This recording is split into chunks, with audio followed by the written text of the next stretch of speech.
Hello, ladies and gentlemen.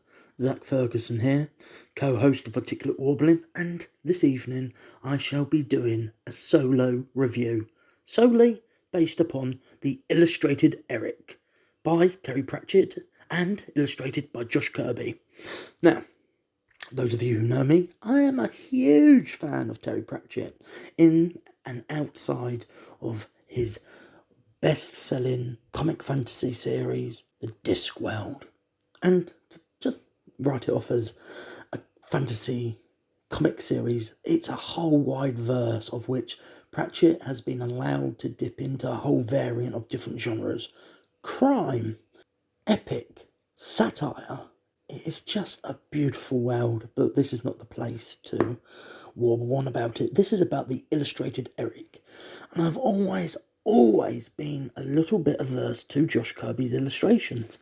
My entranceway to the world of Pratchett has always been with Paul Kidby's art featuring. That was my gateway, and that was the appeal. I've always been someone who has gravitated towards a book more centred on the book's cover than the content and the material.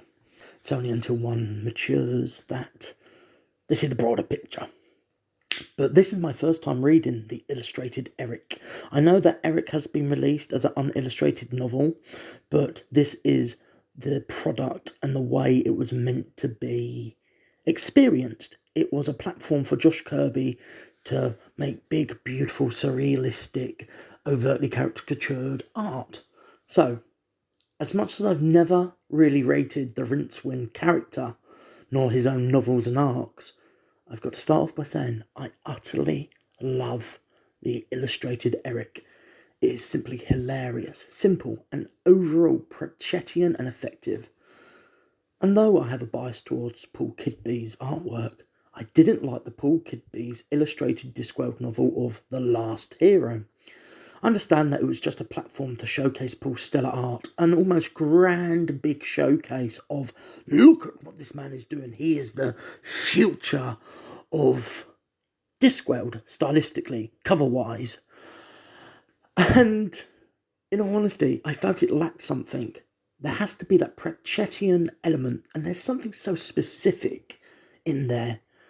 And within there, it generally lacked of that undescribable thing. It's almost as if the colour octarine didn't actually exist in the world of Discworld. So, approaching Josh Kirby's illustrated novel, I've always and ahed about the showcasing novel, such as The Last Hero is for Paul Kidby, that of which is Eric.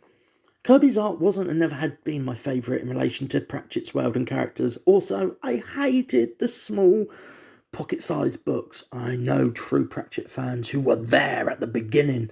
That is the form, that is the aesthetic, that is the whole product, that of which, you grew up with and so love. Well, I grew up with Pratchett, the Paul Kidby era, the late 2000s, the late noughties, where books are 5x8.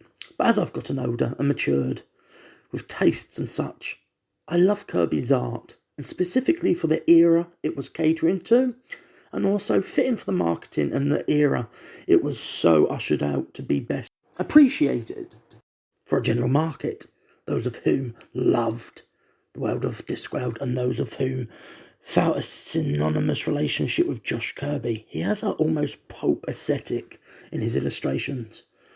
And with Kirby's colours in elongated character features, it suits specific books, also specific narratives and tales, mostly concerning the wizards of the Discworld, concerning Rincewind, mostly the madness of the Discworld's multiverse and its cosmos, and the more wild magical elements and stories Pratchett has told within his Discworld.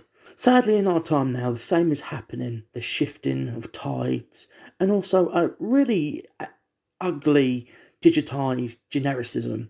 Terry Pratchett's reissued novels are doing away with that distinctive Pratchett logo that so many have grown to love and appreciate.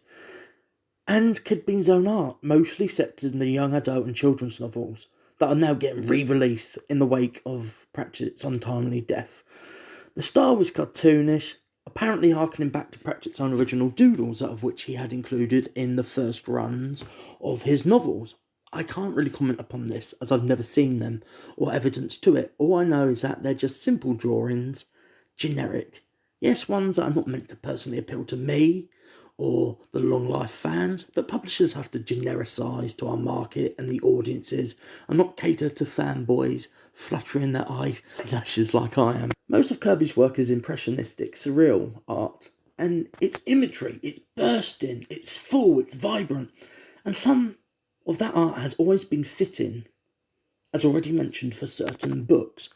This book, even outside of the illustrations, is a simple tale, but also does something with Rincewind that, there have been a few interviews and quotes where Pratchett said that Rincewind was a gag that just kind of continued on 20 years belong its sell-by date. I used to wholeheartedly believe that, but as I've grown up and approached these novels as an adult, I see that the gag has evolved and has reformed, and specifically with the illustrated Eric, or just Eric. It's doing something clever with the character of Rincewind. He's not just a gag, he's not just a coward, there are layers. And as Pratchett continued to include Rincewind, there was, him as a personification, a cutout, an outline of him. But when Rincewind was given his own stories, sometimes they were excuse for larger-than-life bigger things to happen.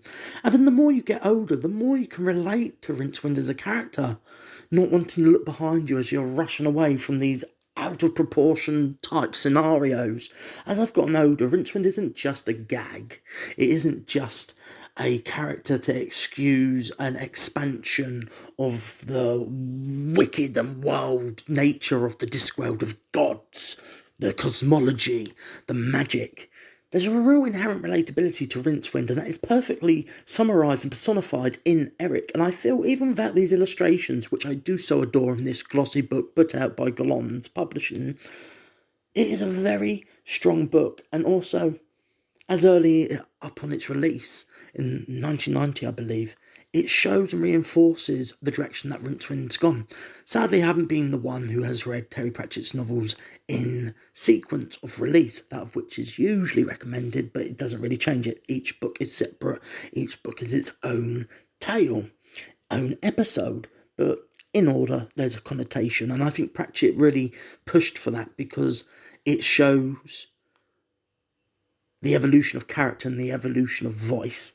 And I just got to say, I love the illustrated Eric. I absolutely loved it.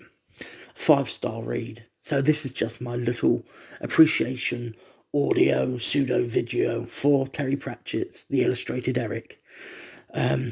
Two great artists who will stand out for the remainder of the time. I just hope that the marketing, the audience that the publishers are catering to do not lose or blindside people from the beauty and the plethora and legacy from Josh Kirby, Paul Kidby, who is still continuing in his own vein, releasing illustrated novels such as he's done released recently with Gollon's, with Guards, and Terry Pratchett's co-authorship of Good Omens. But I hope that this isn't wiped off the chalkboard, much like Josh Kirby wasn't. Maybe it's because the aesthetic and the style doesn't really cater to me, and I'm so beholden to these, integral seams and weaves that hold together the Pratchett legacy in of itself. I'm just getting a little bit of feared that Pratchett's wondrous stories and worlds are being genericised, and that of which is still remaining here in life, in flesh, in the form of Paul Kidby, is kind of being blindsided. I don't know, but anyway, if you haven't read Terry Pratchett, read him.